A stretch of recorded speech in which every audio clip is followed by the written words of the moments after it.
पर बिहार के बाद यूपी के पूर्वांचल में भी देखा जा सकता है। बिहार की बात करें तो यहां पर कई जिलों में कोसी नदी अपना कहर बरपा रही है, तो वहीं यूपी के बलरामपुर में राप्ती नदी का रौद्र रूप अभी भी जारी है, जिससे कई बीघा फसल जलमग्न हो गई है और लोग सुरक्षित स्थानों पर पलायन कर रहे हैं। उत्तराखंड की बात करें तो यहां पर बारिश के बाद मची तबाही लोगों के लिए परेशानी का सबब बनी हुई है। देखिए।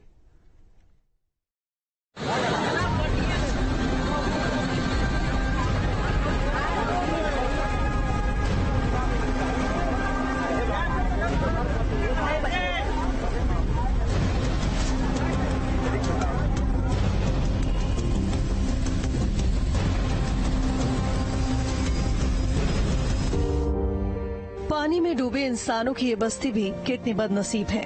दर्द बेहिसाब है, बेबसी भी अजीब है।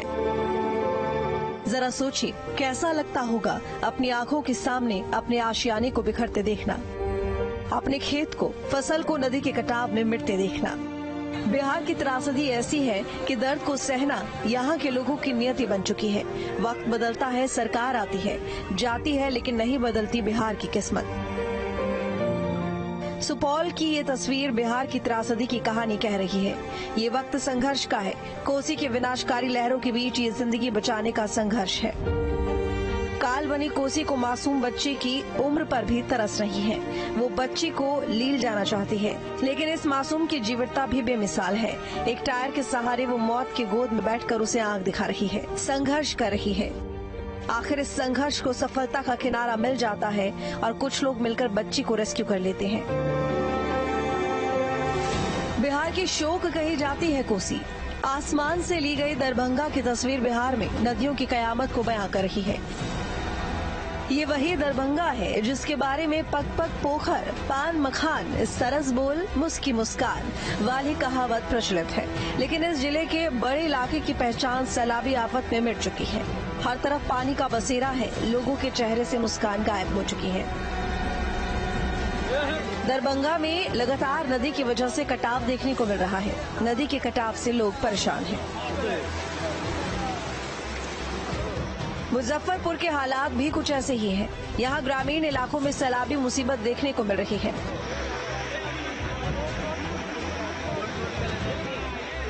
नेपाल से पानी छोड़े जाने के बाद मुजफ्फरपुर के कई गांवों में बागमती नदी ने कोहराम मचा दिया।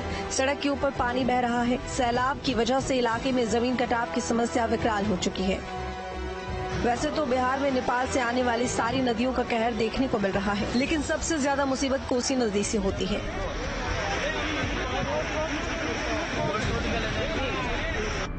नेपाल की सप्तकोशी नदी बिहार आकर कोसी कहलाती है।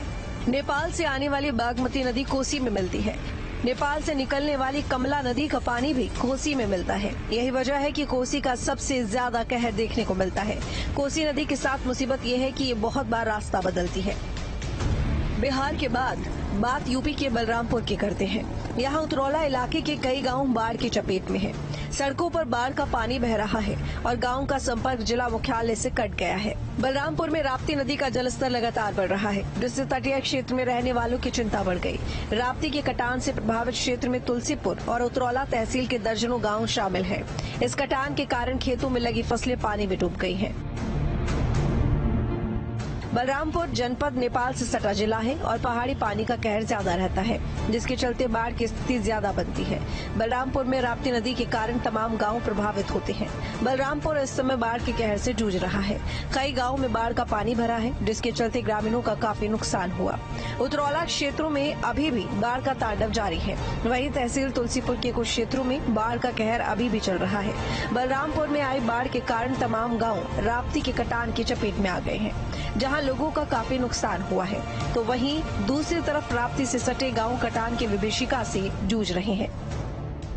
बिहार और यूपी के बाद बात करेंगे उत्तराखंड के बागेश्वर की, जहां बारिश तो नहीं हो रही, लेकिन बारिश के बाद आई तबाही की तस्वीरें जरूर सामने आई हैं। मानसून काल के यहां कपकोट ब्लॉक को काफी नुकसान पहुंचा और कई सड़कें इसके चलते बर्बाद हो चुकी हैं।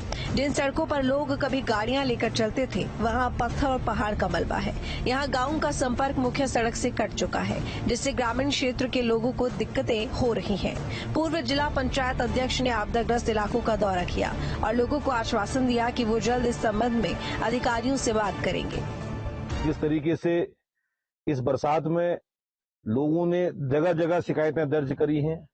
सीएम हेल्पलाइन में लिखा है, कलमट सारे बंद हैं। खेतों से अपने घरों को जाने वाले रास्ते जो हैं, रोड को कटिंग के बाद वो रास्तों को दोबारा बनाने की जहमत लोक निर्माण विभाग कपकोट ने सोचा भी नहीं कि वो लोग कैसे जाएंगे अपने अपने घरों की तरफ को। तो मेरा लोक निर्माण विभाग से निवेदन भी है कि आने वाले 15 दिन के अंदर यदि आपने इन रोडों का निरीक्षण कर लोगों को, जो पीड़ित लोग हैं उन लोगों को नहीं बुलाया तो निश्चित तौर पर एक बड़ा आंदोलन यहाँ पर काश्तकारों के साथ हम लोग करने जा रहे हैं।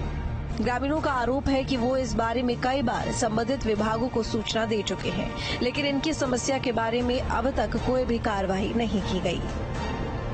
मैं गोविंद सिंह, निवासी बसौरा, इस सड़क की दुर्दशा के बारे में ये अपनी शिकायत करना चाह रहा हूँ कि इस बरसात में जो ये आपदा आई थी, ये स्लाइडिंग हुई थी, अभी तक ये 3 महीने में ये साफ नहीं हो पाया है। इससे पहले जो पीछे वाली जगह है वहाँ पर 2-3 बार मशीन आई, उन्होंने साफ किया, लेकिन यहाँ से 50 मीटर की दूरी पर जो नाला है वहाँ पर भी ऊपर से पास हो सकता है, लेकिन ठेकेदार कहता है कि अभी इसको हम नहीं कर पाएंगे, जब नया टेंडर होगा तभी बनाएंगे।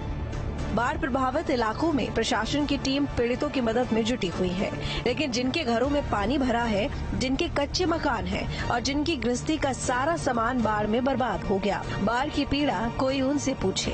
हर साल बाढ़ के विभीषिका झेल रहे लोग सरकार की ओर इस उम्मीद से देख रहे हैं कि इसका कोई परमानेंट समाधान करे, ताकि भविष्य में भी उन्हें इस मुसीबत से निजात मिल सके। Team news state.